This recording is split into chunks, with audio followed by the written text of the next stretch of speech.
The joke slipped out of her mouth on a tired afternoon, light as dust and just as easily ignored, yet it would become the sentence that rewrote her life.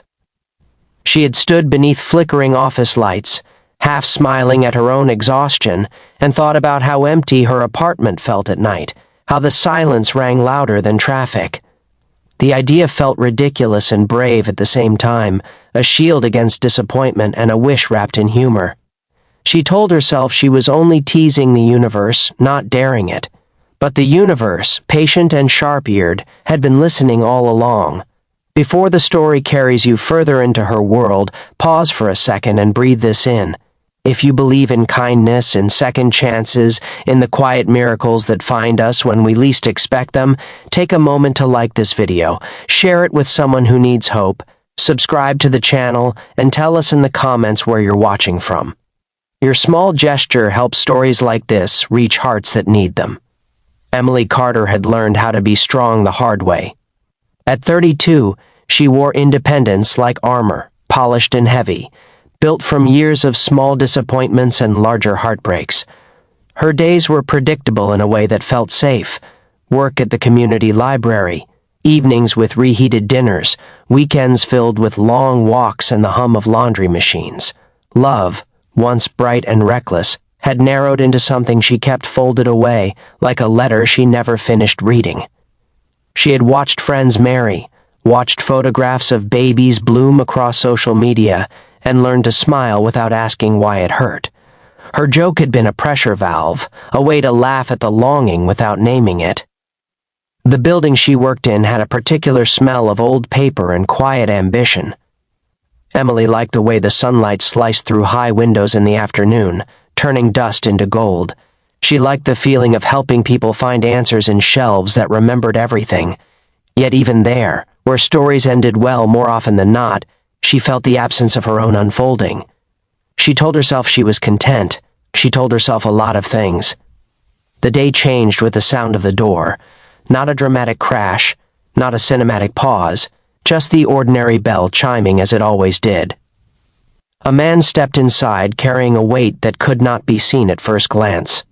His shoulders were squared with responsibility, his eyes tired but gentle, as if sleep was a luxury he no longer owned. Beside him moved a small boy with cautious curiosity, fingers wrapped around the strap of a worn backpack. The man's name was Daniel Hayes, though Emily would not learn it right away, and the child was Noah, whose world had already asked too much of him. Daniel had not planned to walk into that building with any expectations beyond finding a book about dinosaurs and a corner where his son could sit safely while he filled out a form. Life had taught him to aim low, to ask for little. Widowed 3 years earlier, he carried grief like a second spine, invisible but essential. His days were measured in school pickups, late-night fevers, and the constant arithmetic of making enough money stretch far enough. Love, for him, had become a memory he honored quietly, never imagining it could have a future tense. Emily noticed them because the room seemed to rearrange itself around their presence. The boy's eyes widened at the shelves, and the man's hand hovered protectively near his back. Emily felt something shift, a subtle tug behind her ribs. Not romantic, but human. She approached them with the practiced warmth of her job, offering help without intrusion, and watched the boy's tension soften as he discovered a picture book filled with color and possibility. She noticed the way Daniel exhaled, a breath he had been holding too long.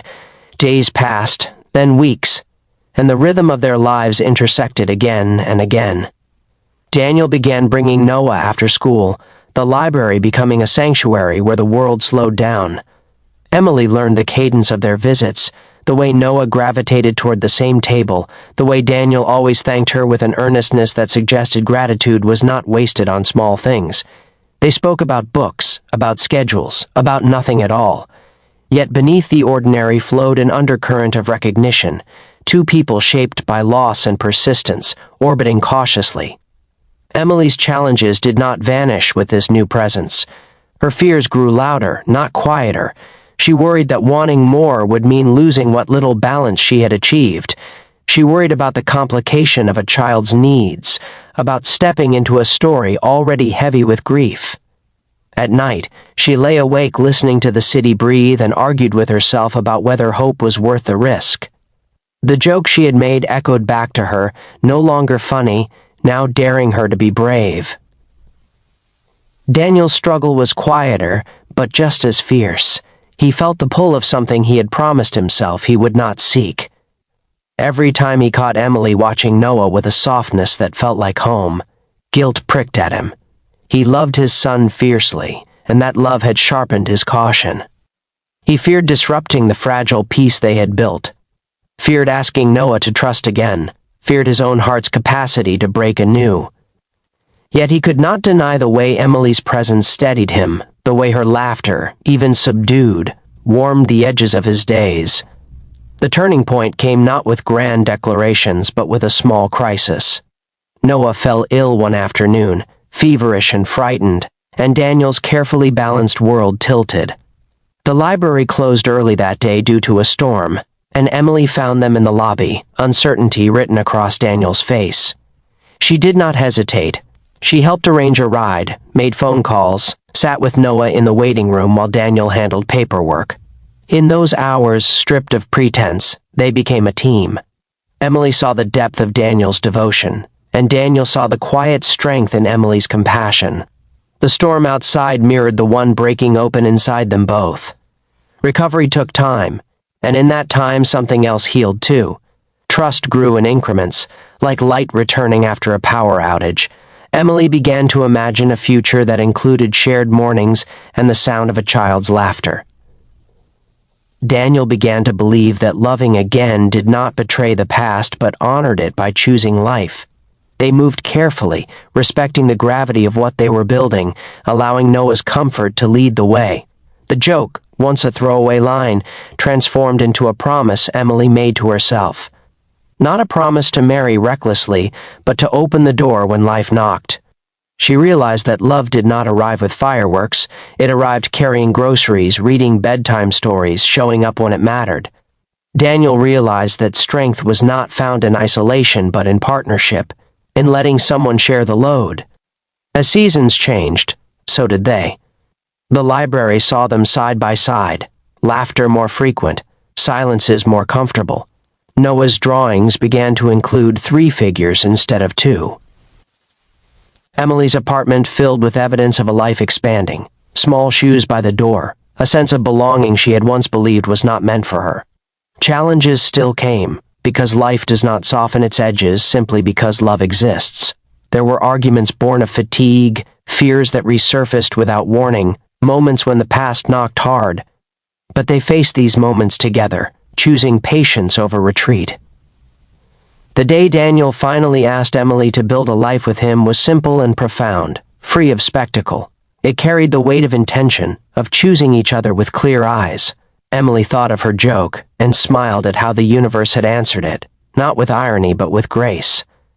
She understood then that the first man who walked in was never about timing or chance. It was about readiness, about recognizing a soul that fit alongside her own. If this story has reached into your chest and stirred something tender, if it reminded you that love can find you in ordinary places and broken moments, please take a second to like this video, share it with someone who believes in hope, and subscribe so more stories like this can find their way to you. And before this story closes, tell us in the comments what part stayed with you the most, or share a moment when life surprised you with something beautiful when you least expected it. Emily, Daniel, and Noah did not find a perfect ending, because perfection was never the point. They found something better, a life stitched together by choice, kindness, and courage. In the quiet evenings, when the city settled and the lights dimmed, Emily sometimes thought about how a joke had opened a door she was brave enough to walk through. And in that simple truth lived the reminder that the heart, when it dares to hope, can turn coincidence into destiny.